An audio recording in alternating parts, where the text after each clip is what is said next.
Et là, c'était l'instant Eureka. Je commence à avoir une corrélation entre mes symptômes, mes prises de médicaments, suivant un modèle que j'avais imaginé et qui faisait l'objet du brevet qu'on avait déposé juste le mois d'avant. Et ça prenait corps devant mes yeux.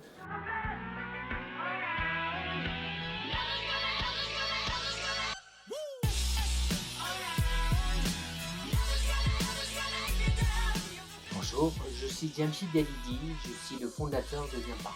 Et je suis Caroline Atlani, je suis la directrice des affaires médicales de Diam Park. Ça fait 50 ans qu'il n'y a pas eu de progrès dans la médication de la maladie de Parkinson. Et en tant que manager, en tant que scientifique, en tant qu'entrepreneur, je me suis dit, il va y avoir un problème. Et le problème identifié par moi, c'était on ne sait pas mesurer la maladie de Parkinson. Alors, Diam Park, c'est une vraie réponse à des enjeux de santé publique, des enjeux d'accompagnement du patient, parce que le patient est extrêmement isolé. Et l'objectif pour nous, c'est de pouvoir l'accompagner avec un programme d'éducation thérapeutique pour qu'il comprenne bien sa maladie, qu'il comprenne bien aussi les traitements qui lui seront proposés. C'est également une évaluation extrêmement simple de ses symptômes, et en particulier le tremblement et la phonation, mais ce sont aussi des exercices pour pouvoir s'entraîner entre les séances d'orthophonie ou de kiné, donc des exercices de graphie, des exercices d'élocution de dictée vocale.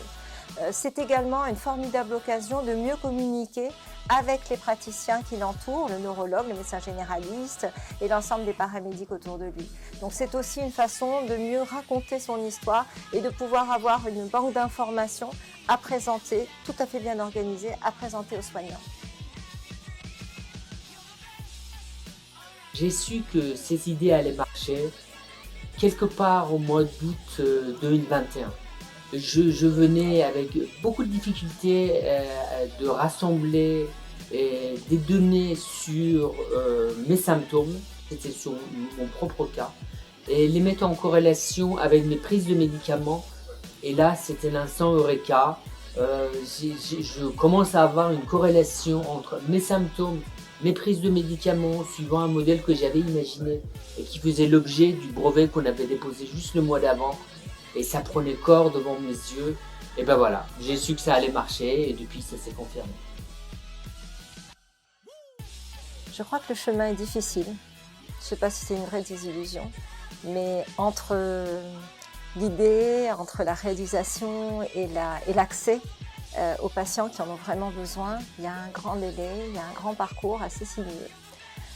Maintenant, la satisfaction, c'est vraiment quand on voit l'enthousiasme et des patients avec lesquels on peut travailler, puisqu'on co-crée beaucoup avec les patients, et les soignants avec lesquels on travaille.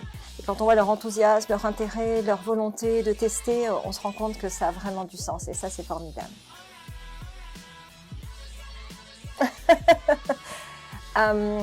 Jamshid m'a été présenté par un ami commun, qui dirige d'ailleurs une belle start-up qui s'appelle MyBrain Technologies. Et en fait, ça a tout de suite très bien fité parce que j'ai senti chez cet homme une source de force, de détermination, d'inspiration extraordinaire. Donc j'étais très vite séduite et très vite extrêmement motivée pour l'accompagner dans le développement de Diam Park. Sur les 2 prochaines années, il va y avoir de l'actualité chez Diam Park. D'abord, il y a la validation de notre brevet au mois de juillet. Ensuite, notre certification CE, je pense au mois de septembre. Ensuite, le lancement de notre essai clinique dans la foulée. Et notre passage à l'échelle européenne qui est prévu à la fin de l'année. Et sur l'année prochaine, j'ose même pas imaginer. Je suis médecin, moins soignant aujourd'hui, puisque j'ai pris une autre voie, mais je suis extrêmement sensible à la détresse des soignants. Et je pense que c'est formidable qu'il y ait beaucoup d'argent dans l'e-santé, mais je serai quand même très soucieuse des hommes et des femmes qui prennent soin des patients au quotidien et en particulier à l'hôpital. Je crois que l'entrepreneuriat, c'est quand l'innovation devient progrès, c'est-à-dire qu'elle est utile et que son accès est facile.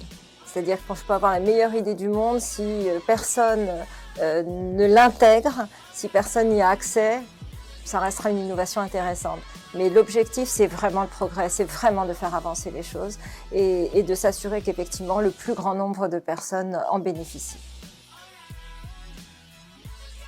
Je ne suis pas un sprinter, je suis un marathonien, un ultramarathonien. Donc, plutôt qu'un cri de guerre, j'ai l'endurance. J'ai le fait que jamais je n'abandonne.